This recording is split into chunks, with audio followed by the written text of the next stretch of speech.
اس programme کے اخراجات جو اسمر منسٹریز کے دوست اور پارٹنرز ادا کرتے ہیں۔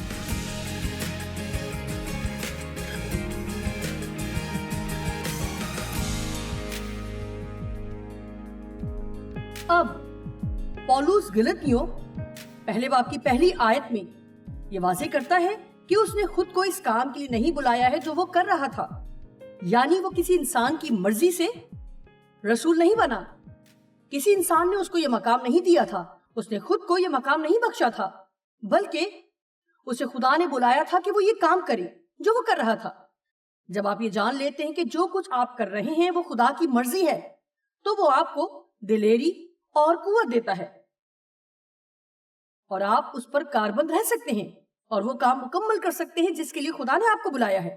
اگر آپ وہ کام کر رہے ہیں کیونکہ لوگ چاہتے ہیں کہ آپ کریں اور آپ نہیں جانتے کہ آپ کو یہ کرنا بھی چاہیے یا نہیں، تو آپ اسے ٹھیک سے کر بھی نہیں پائیں گے۔ مہربانی سے اس بات کو یقینی بنائیں یہ کہتے ہوئے کہ میں پورے دل سے یقین رکھتی ہوں کہ میں جو کر رہی ہوں وہ خدا کی مرضی سے کر رہی ہوں۔ آپ میں سے کتنے یہ سوچتے ہیں کہ یہ اچھا خیال ہے؟ کہیں جو کام میں کر رہی ہوں میں اس کے لیے بلائی گئی ہوں، میں جانتی ہوں کہ یہاں سامنے کھڑے پرسکون ہوں، مجھے کوئی فکر یا کسی قسم کا خوف نہیں ہے، نہ ہی کوئی پریشانی ہے کہ آپ کیا سوچیں گے، کیونکہ میں جانتی ہوں کہ خدا نے مجھے اس کام کے لیے بلایا ہے۔ اس لیے اگر خدا نے مجھے بلایا ہے کہ یہ کام کروں تو وہی ہے جو اس کو کامیاب بھی کرے گا۔ آج بھی یہ مجھ پر منحصر نہیں کہ سب اچھا ہو جائے، یہ صرف خدا پر منحصر ہے۔ مجھے صرف خود کو خدا کے آگے جھکانا ہے تاکہ اسے کام کرنے دوں جو وہ کرنا چاہتا ہے۔ ٹھیک ہے، شیطان شرع پسند ہے، وہ مسلسل ہمیں شریعت کے ماتحت لانے میں مصروف ہے، یعنی وہ شریعت جس کا ذکر پرانے عہد نامے میں ہے، مگر اب ہم فضل کے دور میں ہیں، اس لیے ہم ہر وقت کہتے ہیں کہ شریعت کے ماتحت نہیں بلکہ فضل میں ہیں۔ لیکن اس کا یہ مطلب نہیں کہ ہم پرانے عہد کی تمام تر اخلاقیات کو یکسر نظر انداز کر دیں، بلکہ اس کا یہ مطلب ہے کہ شرعی رسومات سے آزاد کیے گئے ہیں، بلکہ خدا نے اب فضل دیا ہے کہ ہم اخلاقی شریعت کو پورا کر سکیں۔ اب ہم صرف وہ کرنے کی کوشش نہیں کرتے جو کاغذ کے ٹکڑے پر لکھا ہوا ہے، بلکہ اب ہمارے دلوں پر لکھا ہے۔ اب ہمارے اندر خواہش ہے کہ درست کام کریں۔ آپ میں سے کتنے جانتے ہیں کہ جب آپ نے مسیح کو قبول کیا تو آپ کو بالکل نئی خواہشات ملی اور وہ تمام غلط کام جو آپ کیا کرتے تھے اور آپ کو کوئی پریشانی نہیں ہوتی تھی، لیکن اب اگر وہی کام کریں گے تو آپ گھبراہٹ محسوس کریں گے۔ آمین۔ آپ میں سے کتنے یہ نہیں جانتے کہ نجات پانے سے پہلے آپ کس قدر بدحال تھے؟ یہ سچ ہے۔ ہم سوچتے ہیں نہیں میں تو کچھ غلط نہیں کر رہی، میں تو وہی کر رہی ہوں جو سب کر رہے ہیں، اور پھر اچانک ہی آپ مسیح کو قبول کرتے ہیں اور جب مڑ کر دیکھتے ہیں تو آپ، مجھے یقین نہیں آتا کہ میں کس طرح کی فلمیں دیکھا کرتی تھی یا کچھ ایسی چیزیں کرتی جو میں پسند کرتی تھی، جو میرے خیال میں غلط نہیں تھی۔ لیکن جب خدا ہماری زندگی میں آ جاتا ہے تو اس لیے نہیں آتا کہ ہم ہمیشہ اچھا ہی محسوس کریں، بلکہ وہ ہمیں گناہ کی قائلیت بھی دیتا ہے جب ہم کچھ غلط کر رہے ہوتے ہیں، اور یہ فضل جس میں ہم زندہ ہیں ہمیں دلیری دیتا ہے کہ ہم درست کام سر انجام دیں بجائے اس کے کہ غلط کام کرتے چلے جائیں۔ ایک چیز جس کی پولس بات کرتا ہے، میں کل اس کے بارے میں زیادہ بات نہیں کر سکی لیکن یہ بہت اہم ہے۔ غلطیوں 1 باب کی 6 سے 9 آیت تک لکھا ہے، میں تعجب کرتا ہوں کہ جس نے تمہیں مسیح کے فضل سے بلایا اس سے تم اس قدر جلد پھر کر کسی اور طرح کی خوشخبری کی طرف مائل ہونے لگے۔ 2 طرح کے گروہ تھے، یہودی اور غیر قوم۔ پترس کو یہودیوں کے لیے بلایا گیا، پولس کو غیر قوموں کے لیے بلایا، اگرچہ کہ وہ خود یہودی تھا۔ اسے غیر قوموں میں منادی کے لیے بلایا گیا۔ یہ غیر اقوام بت پرستی اور ہاتھ کے بنائے بتوں کو، یعنی لکڑی اور پتھر سے بنے بتوں کے آگے جھکتے اور ان کی پرستش کرتے تھے۔ وہ خدا کے بارے میں نہیں جانتے تھے، نہ اس کی خدمت کرتے، نہ ہی انہیں خدا کے تعلق سے کوئی پرواہ تھی، اور شرع پسند یہودی محسوس کرتے کہ وہ ان سے بہتر ہیں۔ اس لیے دونوں گروہوں میں بڑا فرق تھا جن سے وہ نفرت کرتے تھے۔ جب خدا نے اپنے فضل اور رحم سے غیر اقوام کو شامل کرنے کا فیصلہ کیا تو انہیں صرف ایمان لا کر نجات پانا تھی، جس سے یہودی غضبناک ہوئے۔ اس لیے وہ کوشش کرنے لگے کہ ان کو شریعت کے ماتحت لایا جائے اور کوئی نہ کوئی راستہ نکالنے لگے کہ کسی طرح ان کی آزادی کو چھین لیا جائے۔ جسے بیٹا آزاد کرے وہ واقعی آزاد ہے، لیکن شیطان شرع پسند ہے اور ہمیشہ کوشش کرتا ہے کہ آپ سے آپ کی آزادی کو چھین لے۔ وہ بھائیوں پر الزام لگانے والا ہے اور وہ ایسا طریقہ ڈھونڈ لے گا تاکہ آپ پر ہر روز الزام لگائے۔ آپ کو جاننے کی ضرورت ہے کہ شیطان کب جھوٹ بولتا ہے، اور آپ کو اس قابل ہونا ہے کہ اس کے جھوٹ کے مقابل کھڑے ہوں اور کہیں تم جھوٹے ہو۔ خدا کے کلام میں یہ لکھا ہے، اس لیے میں تیرا یقین نہیں کرتی۔ آمین۔ اس لیے پولوس کہتا ہے کہ اس انجیل پر غور کرو جس کی میں منادی کرتا ہوں، اور صرف یہی حقیقی خوشخبری ہے، فضل کی خوشخبری۔ فضل سے بچائے گئے ہیں، ایمان سے زندہ ہیں۔ پھر وہ 8ویں آیت میں کہتا ہے، اگر میں بھی اس خوشخبری سے فرق خوشخبری سناؤں تو میری بھی نہ سنو، کیونکہ صرف یہی سچی خوشخبری ہے۔ لیکن اگر ہم یا آسمان کا کوئی فرشتہ بھی اس خوشخبری کے سوا جو ہم نے تمہیں سنائی کوئی اور خوشخبری تمہیں سنائے تو ملعون ہو۔ یہی خوشخبری سچی ہے۔ سادہ الفاظ میں کہوں گی کہ آپ کو فیصلہ کرنے کی ضرورت ہے کہ آپ کا ایمان کیا ہے، اور یقینی بنانا ہے کہ آپ کلام میں سے اس کا دفاع بھی کر سکیں۔ اور جب کبھی ایسی کوئی تعلیم کلیسیا میں وقتاً فوقتاً گردش کرنے لگے تو آپ کو خدا کے کلام میں اس قدر مضبوط ہونا چاہیے کہ ایسی تعلیمات سے دھوکہ نہ کھانے پائیں، کیونکہ میں نے یہ سب 42 سال میں ہوتا دیکھا ہے۔ میں نے مختلف قسم کی تحریکوں سے فرق تعلیمات نکلتے دیکھی ہیں، اور ان میں سے کچھ چیزیں تو ٹھیک ہیں، لیکن اس کے ساتھ ہی ہمیں بند ذہن نہیں ہونا چاہیے، لیکن ہمیں ایک ہی ذہن رکھنے کی ضرورت ہے کہ آپ کیا ایمان رکھتے ہیں اور اس پر قائم رہیں جو آپ یقین رکھتے ہیں، کیونکہ فریب آخری زمانے میں بہت ہی زیادہ ہوگا۔ بائبل بتاتی ہے کہ مقدسوں کی خاطر وہ دن گھٹائے جائیں گے، کیونکہ کوئی انسان آنے والے فریب کے سامنے کھڑا نہیں رہ سکے گا۔ آپ کو یہ جاننا ضروری ہے۔ خوش آمدید۔ آپ کو یہ جاننا ضروری ہے کہ ہر طرح کی بدعت میں 90% سچ اور کچھ نہ کچھ جھوٹ ملا ہوتا ہے۔ اس لیے ہم میں سے بہت سے لوگ، یہ لوگ تقریباً وہی ایمان رکھتے ہیں جیسا کہ ہم رکھتے ہیں، سوائے یہ کہ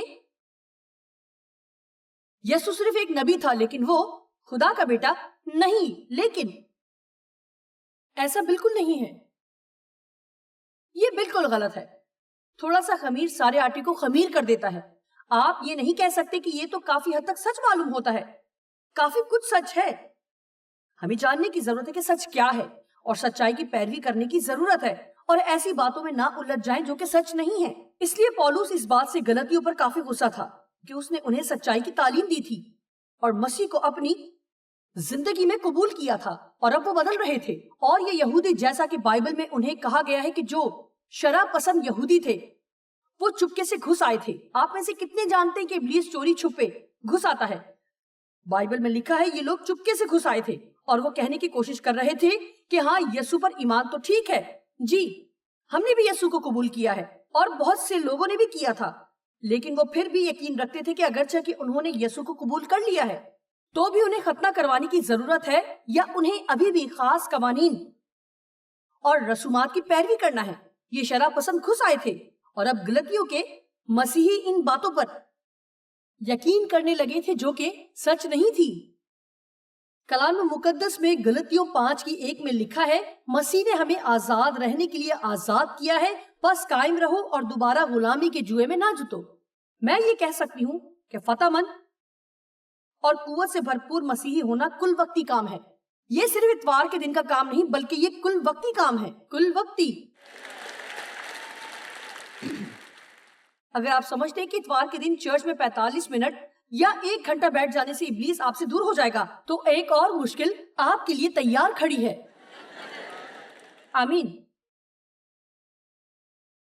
وہ کہتا ہے کہ مجھے تعجب ہے کہ تم دوبارہ غلامی کی طرف لوٹنے لگے ہو۔ یہاں ایک اور چیز ہے جو بہت اہم ہے۔ 10ویں آیت میں وہ کہتا ہے، اگر اب تک آدمیوں کو خوش کرتا رہتا تو خداوند یسوع مسیح کا بندہ نہ ہوتا۔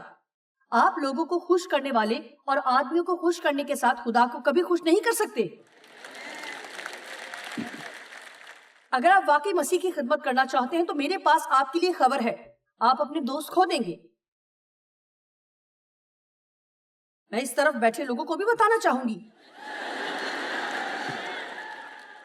اگر آپ واقعی خدا کے ساتھ چلنا چاہتے ہیں، اور میری کوشش ہے کہ کچھ لوگوں کو ان کے دائرے سے باہر نکالوں۔ دیکھیے، آپ صرف تھوڑے وقت کے لیے نہیں، یا صرف اتوار کے لیے نہیں بچائے گئے، لیکن آپ کو ایسا ہونا ہے کہ خدایا میں تیار ہوں، میں فریب میں نہیں رہنا چاہتی، میں تیری مرضی اپنی زندگی میں چاہتی ہوں۔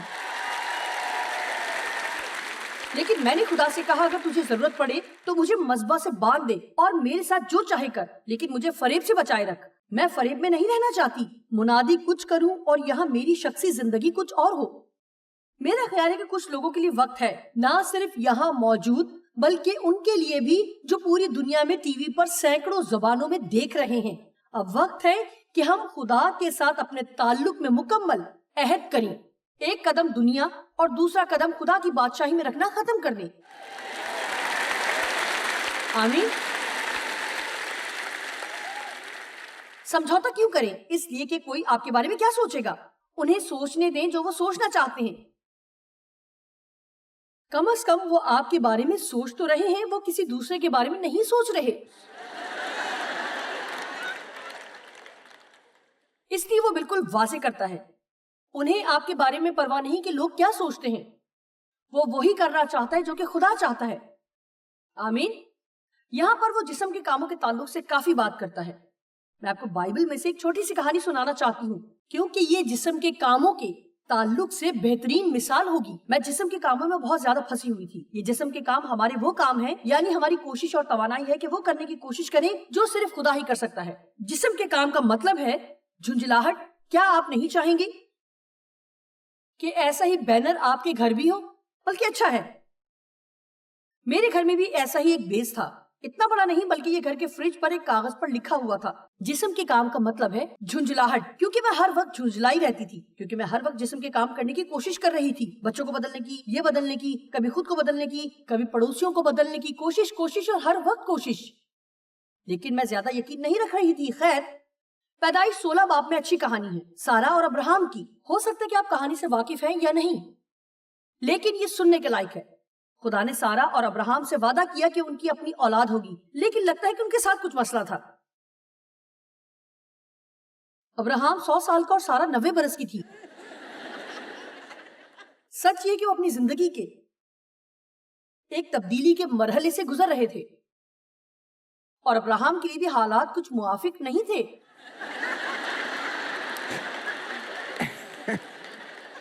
دیکھیں, جتنا ممکن ہو سکتا تھا میں نے مسئلہ بیان کر دیا ہے. اور خدا نے ان کے ساتھ وعدہ کیا تھا کہ ان کے اولاد ہوگی, لیکن اس کے لیے معجزہ چاہیے تھا. کیا خدا نے آپ سے کچھ وعدہ کیا ہے جس کے لیے معجزہ درکار ہے؟ ٹھیک ہے, میں بھی شامل ہوں. جی, اس لیے 10 سال تک ایمان سے اپنی اولاد ہونے کے لیے انتظار کیا. 10 سال کے بعد بھی کوئی اولاد نہ ہوئی. آپ میں سے کتنے ہیں جو کہ اپنے معجزے کے لیے 10 سال سے انتظار کر رہے ہیں یا اس سے زیادہ؟ آمین. کیا آپ چاہیں گے کہ خدا آپ کو بتائے کہ کب ہوگا؟ لیکن وہ آپ کو نہیں بتائے گا. وہ آپ کو اتنا کھینچے گا جتنا کہ آپ کو کھینچا جا سکتا ہے. لیکن خدا کا شکر ہو, وہ ہماری برداشت کی حد جانتا ہے کہ ہم کتنا برداشت کر سکتے ہیں. شاید وہ جلدی نہ کرے, لیکن وہ لازمی کرے گا. پیدائش 16 باب کی 1 سے 6 آیت. اور ابراہم کی بیوی ساری کے کوئی اولاد نہ ہوئی. اس کی ایک مصری لونڈی تھی جس کا نام ہاجرہ تھا. ساری نے ابراہم سے کہا کہ دیکھ, خداوند نے مجھے تو اولاد سے محروم رکھا ہے, سو تو میری لونڈی کے پاس جا, شاید اس سے میرا گھر آباد ہو. اور ابراہم نے ساری کی بات مانی. اب میں تمام شوہروں سے کہوں گی کہ اچھا ہے اکثر بیوی کی بات کو سنا کریں جب اس کی ضرورت ہو, لیکن یہ وہ وقت تھا جب ابراہم کو کہنا چاہیے تھا کہ تمہارا دماغ تو نہیں چل گیا. آپ سوچ سکتے ہیں کہ وہ کون سی عورت ہے جو اپنے ہوش و حواس میں اپنا شوہر کسی کو دے, لیکن بہرحال خیال یہ تھا کہ اس طرح کام چل جائے گا. لیکن دیکھا جائے تو اس عمل کے پیچھے ان کی ثقافتی وجوہات تھی. اس دور میں یہ بات عام تھی کہ بانج عورت شاید کوشش کرتی کہ اپنی لونڈی سے ہونے والی اولاد کو اپنا لے, لیکن پھر بھی یہ احمقانہ خیال تھا کیونکہ یہ کبھی بھی ممکن نہیں ہو سکتا. اور ابراہم کو ملک کنعان میں رہتے 10 برس ہو گئے تھے جب اس کی بیوی ساری نے اپنی مصری لونڈی اسے دی کہ اس کی بیوی بنے, اور وہ ہاجرہ کے پاس گیا اور وہ حاملہ ہوئی. ہم جانتے ہیں کہ ہاجرہ کے پاس جانے کا کیا مطلب ہے. شاید سارا کے لیے دلچسپ ہوگا جب وہ اس کے خیمہ میں گیا اور وہ حاملہ ہوئی, اور اس کے بعد مسئلہ پیدا ہوا. جب اسے معلوم ہوا کہ وہ حاملہ ہو گئی ہے تو اپنی بیوی کو حقیر جاننے لگی. یہ عورت جو پہلے تابیدار اور اچھی خادمہ تھی، عاجزانہ رویہ رکھتی تھی، اب وہ سوچتی ہے کہ اس کو برتری حاصل ہے۔ اس نے سوچا کہ اب میں حاملہ ہوں لیکن میری مالکن بانجھ ہے، تو پھر کیا ہو سکتا ہے؟ ابراہم مجھے زیادہ پیار کرے گا، یہ لکھا تو نہیں ہے لیکن کچھ ایسا تاثر ملتا ہے۔ اب سارا کیا کرتی ہے؟ خدایا ہم سب بھی بالکل ایسے ہی ہیں۔ اب سارا کو اپنے جسمانی منصوبے کا نتیجہ پسند نہیں آتا۔ تب ساری نے ابراہم سے کہا کہ جو ظلم مجھ پر ہوا ہے وہ تیری گردن پر ہے۔ سنیں، میں نے اپنی لونڈی تیری آغوش میں دی، اور اب جو اس نے آپ کو حاملہ دیکھا تو میں اس کی نظروں میں حقیر ہو گئی، سو خداوند میری اور تیرے درمیان انصاف کرے۔ اور ابراہم نے وہی کیا جو مرد اکثر کرتے ہیں۔ ابراہم نے ساری سے کہا کہ تیری لونڈی تیرے ہاتھ میں ہے، جو تجھے بھلا دکھائی دے سو اس کے ساتھ کر۔ تب ساری اس پر سختی کرنے لگی اور وہ اس کے پاس سے بھاگ گئی، اس لیے ان کا منصوبہ احمقانہ نکلا۔ جس میں دم نہیں تھا یہ جسم کا کام تھا، اور ان کا مایوس ہونا یقینی تھا۔ کچھ دن پہلے میں نے ایک اچھی بات پڑھی۔ میں واچمین نی کی کتابوں کو دوبارہ سے دیکھ رہی تھی۔ اس نے نہایت سادگی سے ایک بات کی، میں چاہتی ہوں کہ آپ اسے سمجھ لیں۔ ایک مرد کو اپنے ہر عمل کا ذمہ دار خود ہونا چاہیے۔ ہمیں اپنے ہی اعمال کا ذمہ لینا ہوگا۔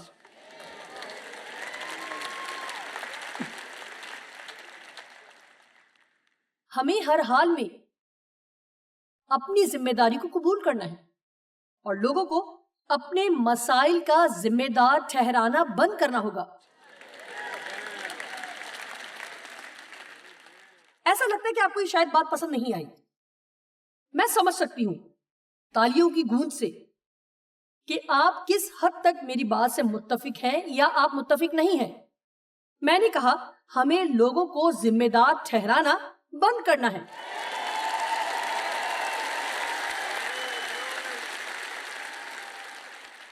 یعنی اپنے مسائل کا۔ سنیے، اس لیے بنیادی نقطہ یہ تھا کہ انہیں ایک بچہ تو مل گیا، لیکن خدا کے وعدے کے لیے مزید 10 سال انتظار کرنا پڑا تاکہ وہ اولاد ملے جس کا خدا نے ان سے وعدہ کیا تھا۔ اس لیے جسم کے کام ہمارے لیے بے فائدہ ہیں اور جھنجھلاہٹ کا باعث ہیں۔ اب جب خدا نے پولس کو بلایا، بائبل میں لکھا ہے کہ اس نے فوری طور پر گوشت اور خون سے صلاح نہ لی بلکہ 3 سال تک عرب کو چلا گیا۔ یہ ہوشیار انسان تھا، یہ شخص جو کہ کلیسیا کو ستاتا تھا اور بخوشی مسیحیوں کو پکڑ کر قید میں ڈالتا تھا، انہیں سنسار کرواتا تھا اور اسی طرح کے کام کرتا مسیحیوں سے نفرت کرتا تھا۔ وہ ایک جوشیلا فریسی تھا۔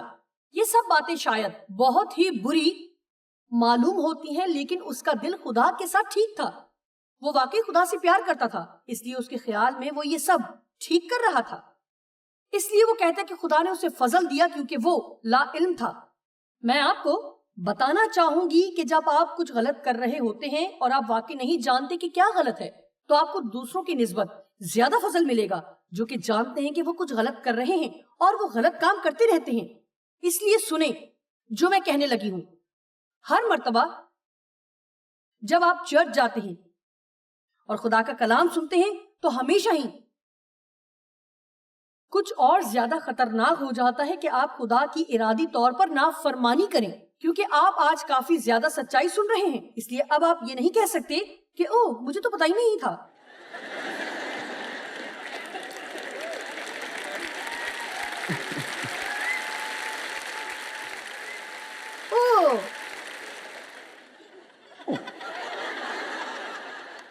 اسرائیلیوں کی طرح 23,000 ایک دن میں مر گئے اور پھر قبول کیا کہ انہوں نے گناہ کیا تھا۔ ہمیں خود کو کتنی زیادہ مشکل میں ڈالنا ہوگا کہ یہ کہیں اوہ نہیں، مجھے تو خدا کے مطابق عمل کرنا چاہیے تھا۔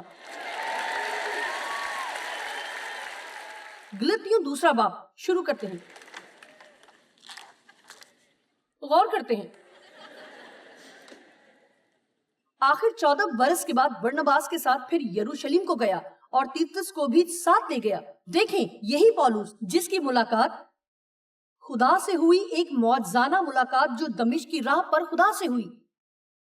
یسوع نے کہا تو مجھے کیوں ستاتا ہے؟ تو کیوں میرے خلاف ہے؟ لیکن پولس ہوشیار آدمی تھا۔ تو کیا چاہتا ہے کہ میں وہ کروں؟ دیکھیں خدا آپ سے یہی سننا چاہتا ہے جب وہ آپ کی کسی بات پر سرزنش کرے. خدایا مجھے معاف کر اگر میں تیری مرضی کے مطابق کام نہیں کر رہی. مجھے بتا کہ تو کیسے کرنا چاہتا ہے.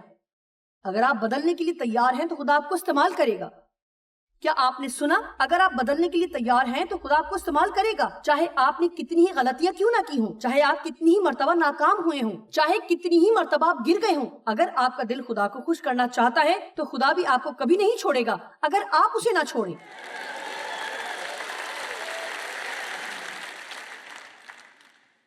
پھر وہ 3 سال کے بعد پطرس سے ملنے جاتا ہے اور اس کے پاس 15 دن رہتا ہے, اور پھر سے وہ دوبارہ 14 سال کے لیے غائب ہو جاتا ہے. ایسا نہیں تھا کہ وہ کچھ نہیں کر رہا تھا, لیکن بائبل یہ نہیں بتاتی ہے کہ وہ کیا کچھ کرتا رہا تھا. لیکن یہ بات ظاہر ہے کہ اسے کسی سے اجازت کی ضرورت نہیں تھی, بلکہ حقیقت یہ ہے کہ وہ دوسروں کی رائے لینا نہیں چاہتا تھا کہ اسے کیا کرنا چاہیے. اس لیے وہ خدا کے ساتھ اکیلا نکل پڑا تاکہ وہ واضح ہدایت اور حقیقی بنیاد قائم کر سکے کہ خدا اس سے کیا کام لینا چاہتا ہے. مجھے یاد ہے جب خدا نے مجھے اس کام کے لیے بلایا جو اب کر رہی ہوں, میں نے سب چیزیں آزمائیں. میں ان لوگوں کے قریب جاتی جو کہ منادی کرتے اور جن کی بہت بڑی منسٹری ہوتی. جانتے ہیں میری رویا بہت بڑی تھی, اس لیے میں لوگوں سے ملاقات کا وقت لیتی اور وہ رد کر دیتی. میں چاہتی تھی کہ کوئی مجھے بتائے کہ مجھے کیا کرنا ہے. میں چاہتی کہ کوئی بتائے کہ یہ کیسے کروں جو میں کر رہی تھی, اور ایسا بہت مرتبہ ہوا تھا.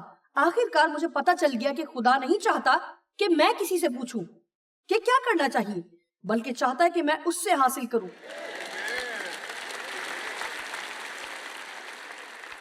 خدا نہیں چاہتا کہ آپ کسی کی نقل بن جائیں, وہ چاہتا ہے کہ آپ وہی رہیں جو آپ کو بنایا گیا ہے.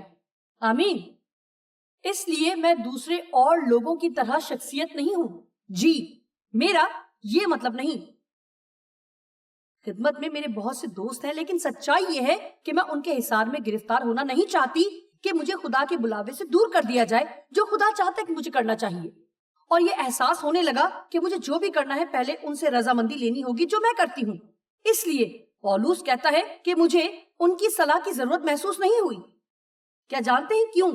کیونکہ جب آپ واقعی خدا سے ہدایت لیتے ہیں اور جانتے ہیں کہ خدا نے آپ سے بات کی ہے اور کچھ کہا ہے اور ایسے کام کے لیے بلایا ہے, تو پھر آپ کو ضرورت نہیں کہ کوئی بھی آپ کو کسی بھی طرح کی صلاح دے کہ ہاں یہ کام کرو. آمین. میں یہ نہیں کہہ رہی کہ ہمیں لوگوں کی بات کو سننا نہیں چاہیے. بائبل میں لکھا ہے کہ صلاح کاروں کی کثرت میں سلامتی ہے. میں بہت محتاط ہوں گی اگر میرے پاس کوئی خیال ہو اور آپ سوچیں کہ آپ کے ساتھ دیگر 25 مضبوط ایماندار جن کی آپ عزت کرتے ہیں وہ بتائیں کہ آپ غلط سمت میں جا رہے ہیں اور شاید آپ کو 14 سال مزید لگ جائیں گے اور مزید دعا کرنا پڑے گی. لیکن آپ میں سے کتنے جانتے ہیں کہ اگر آپ دوسروں کو اپنی زندگی کی بات دوڑ سونپ دیں تو آپ کبھی بھی وہاں نہیں پہنچیں گے جہاں خدا چاہتا ہے؟ آپ میں سے کتنے جانتے ہیں کہ یہ آپ ایسا نہیں کر سکتے؟ اس کے لیے آپ کو قدم اٹھانا ہوگا کہ کچھ دوستوں کو کھو دیں یا کچھ لوگوں کو زندگی سے خارج کر دیں. اور آپ کو یہ برا نہیں لگنا چاہیے, کیونکہ جب دھکا لگانے کا وقت آئے گا تو آپ کو صرف خدا کی ضرورت ہوگی, نہ کہ باقی لوگوں کی. سنیں میں یہ بتا سکتی ہوں کہ جب بھی آپ خدا کے لیے درست قدم اٹھائیں گے تو ابلیس ایسے شخص کو ڈھونڈ لائے گا جو یہ پسند نہیں کرے گا. پولس نے کہا جب وہ گیا تو اس کا جانا مکاشفہ کے مطابق ہوا. غلطیوں 2 اور جس خوشخبری کی غیر قوموں میں منادی کرتا ہوں وہ ان سے بیان کی, مگر تنہائی میں انہی لوگوں سے جو کچھ سمجھے جاتے تھے, تاکہ ایسا نہ ہو کہ میری اس وقت کی یا اگلی دوڑ دھوپ بے فائدہ جائے. 5ویں آیت مجھے یہ پسند ہے. اور جو لوگ کچھ سمجھے جاتے تھے خواہ وہ کیسے ہی تھے مجھے اس سے کچھ واسطہ نہیں. خدا کسی آدمی کا طرفدار نہیں. ان سے جو کچھ سمجھے جاتے تھے مجھے کچھ حاصل نہ ہوا. دوسرے لفظوں میں پولس یہ کہنا چاہ رہا ہے کہ میں ان کے کسی بھی مرتبے سے متاثر نہیں ہوں, نہ ان کے کسی لقب سے. کیا میں کچھ بتا سکتی ہوں؟ چونکہ آپ چالاکی اور ہوشیاری سے 10 ایسے لوگوں کے ساتھ مل جاتے ہیں جو کہ چرچ میں بہت اہم سمجھے جاتے ہیں, یعنی ایسے لوگ جو اثر و رسوخ والے ہیں. میں بتا سکتی ہوں کہ آپ کا ان سے میل جول آپ کی قدر نہیں بڑھائے گا. ہماری قدر یہ ہے کہ ہم مسیح میں کون ہیں. آپ جانتے ہیں خدا اکثر آپ کو ایسی جگہوں پر لے جائے گا جو کہ آرام دہ نہیں ہے، لیکن حقیقت میں یہ اچھی بات ہے، اس لیے کہ روحانی بڑھوتی اور پختگی کا بہترین موقع ایسی جگہوں پر ہی ملتا ہے۔ میں ہمیشہ کہنا پسند کرتی ہوں کہ جب آپ کو دکھ ملے اور پھر بھی بڑھتے جائیں اور جو درست ہے وہ کریں تو ہم بڑھ رہے ہیں، اور جب یہ تکلیف دہ نہ لگے تو ہم اپنی بڑھوتی سے لطف اٹھاتے ہیں جو ہمیں مل چکی ہے۔